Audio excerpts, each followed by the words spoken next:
Eu quero estar onde as pessoas tenham a ambição de crescer, não a ganância de ganhar. Essa questão de dizer que ações não têm segurança é um mito que o banqueiro criou para poder espantar você. Muitos bancos quebraram e a Klabin está aí. Eu cheguei na conclusão que a única forma que você tinha de se aposentar seria ser parceiro de um bom empreendimento. Então o que eu fiz? A partir daí eu comecei a estudar com mais profundidade, né, a possibilidade de você se aposentar com ações. Eu fiz até um negócio que pareceu inoportuno na época, né? Em 1971, 72, eu já havia feito um estudo e eu tentei demonstrar que se você comprasse ações e você tivesse um programa definido, com metas, etc., você teria condições de, assumindo essa parceria, se aposentar. Então eu peguei uma empresa como exemplo e fiz um trabalho. Esse trabalho se chamou Ações Garantem o Futuro. E eu segui o trabalho, pura e simplesmente isso. Quer dizer, eu me convenci daquilo que eu tinha feito era realmente uma perspectiva, uma projeção factível, tá certo? E aí eu fui fazendo. Então eu fui comprando. Eu fui comprando ações, e na razão direta que as ações deixavam de ter a sua função, que era de ter o quê? De ter um dividendo mais inteligente, ou um dividendo que pudesse me proporcionar uma renda mensal, assim, eu diria, confortável, né? Eu fui trocando. O primeiro movimento que nós fizemos foi comprar ações de uma empresa chamada Centrais Elétricas de São Paulo. Ela se chamava Centrais Elétricas de São Paulo, CESP. Aí quando ela mudou para a Companhia Energética de São Paulo, que o Paulo Maluf criou a Paulipetro e foi obrigado a mudar o nome da CESP, porque a CESP era só energia proveniente de hidroenergia, né? E aí ele ia explorar outra operação, que seria a exploração de petróleo, né? Aí foi quando a CESP deu um pulo, que eu imaginei que aquilo lá era uma coisa, era uma fantasia, tá entendendo? Aí eu peguei e troquei as ações da CESP por outra. Na época eu troquei por ações de um banco de investimentos chamado BRI, Banco Real de Investimentos, que era o que sucedia a CESP em termos de dividendos. Então eu fui comprando o BRI, com o dividendo que eu fui recebendo do BRI, aí eu fui comprando também bancos, fui comprando ações de bancos, né? Bancos que pagavam ótimos dividendos. Então eu comprava ações, e todos eles muito abaixo do seu valor de patrimônio, inclusive bancos que pagavam dividendo mínimo, prioritário e obrigatório, que era o caso do Banco Bandeirantes, não é isso? Aí eu comecei a comprar ações do Banco Bandeirantes, comecei a comprar ações do Banco Noroeste e fui comprando, e o patrimônio foi crescendo.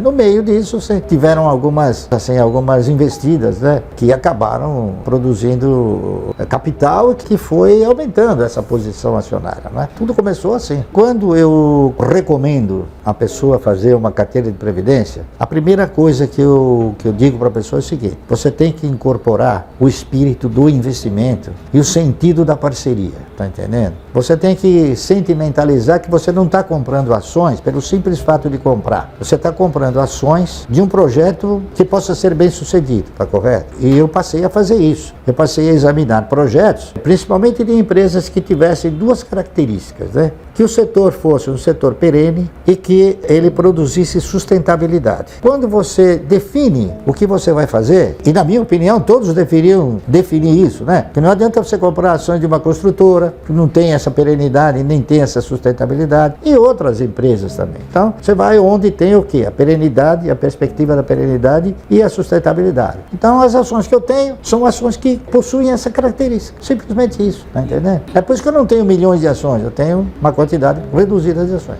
A minha proposta é você fazer o seu fundo. Só que você vai tentar constituir esse fundo de uma forma progressiva, né? Dificilmente, no momento em que você vai dar início a uma carteira de previdência, existem 20 papéis bons para comprar. Geralmente tem o melhor, então é importante você comprar o melhor, tá certo?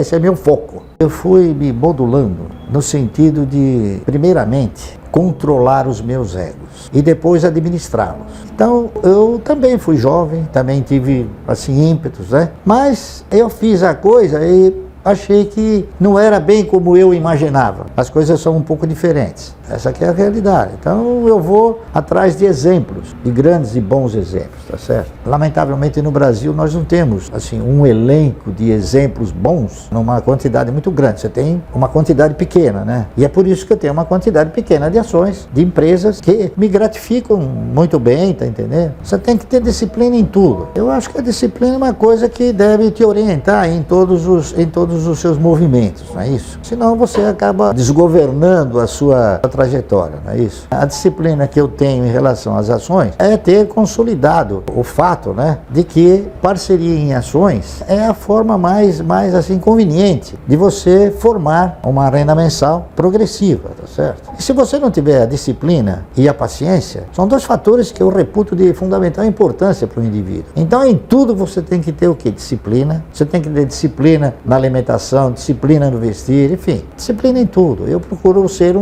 uma pessoa disciplinada em tudo, tá entendendo? Essa que é a realidade. E tenho paciência. Por exemplo, eu sei que a cada 3 meses eu vou ter um recurso, ou a cada 1 mês eu vou ter um recurso. Então, eu espero. Eu sei que ele vai acontecer. Eu não tenho aquela ansiedade, tá entendendo? A postura das ações acabou me enriquecendo sobre 2 fatores. O primeiro é exatamente sobre a questão da paciência. Você ter paciência. Você sabe que vai acontecer, então não adianta você querer antecipar esse acontecimento. E a outra questão é de você respeitar as regras de onde você está atuando, entendeu? Então eu peguei o seguinte, eu peguei exemplos, né? Todos nós deveríamos pegar exemplo. Por exemplo, eu peguei exemplo de pessoas que começaram numa pequena empresa e cresceram vertiginosamente. Se eles cresceram, por que eu não vou crescer com eles? Eu pensei assim, então eu faço isso. Se eles cresceram, eu tenho chance de crescer com eles. Então, eu quero estar onde as pessoas tenham a ambição de crescer, tá certo? Não a ganância de ganhar, a ambição de crescer. Há uma disciplina nisso, né?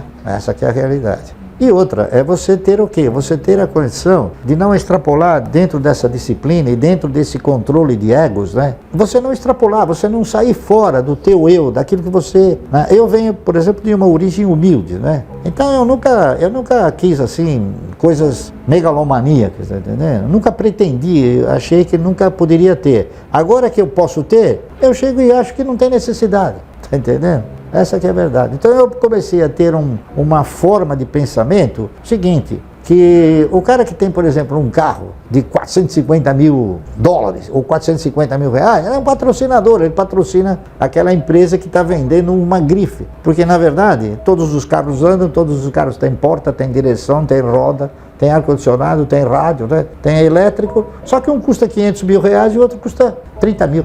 Eu acho que o controle desses egos é mais no sentido de você não querer demonstrar que você está andando numa coisa que você talvez nem goste, talvez você nem tenha podido comprar, e se comprou foi só para agradar quem você não gosta, tá entendendo? Eu acho que você tem que programar a sua existência, né? Você tem que programar a sua existência de forma tal que você mantenha um certo poder, é isso? Para você ter a condição de se manter bem. Então o que eu fiz foi isso. Eu falei, bom, o que eu preciso para me manter e viver bem? O que é viver bem? Viver bem é fazer tudo o que você gostaria de fazer, tá certo? Sem você olhar para a questão de falar, não, isso aqui eu vou fazer e vou jogar fora, entendeu? Então eu procuro fazer dentro de uma lógica, dentro de uma racionalidade e dentro de uma competência, entendeu? Então, por exemplo, quando eu tiver que comprar alguma coisa, eu vou falar, bom, mas eu preciso disso. Se a resposta for, precisa, ótimo. Mas eu posso? Pode. Então aí eu compro, tá entendendo? Então eu coloco esses egos, eu misturo numa panelinha esses egos aí e faço essas perguntas para mim mesmo.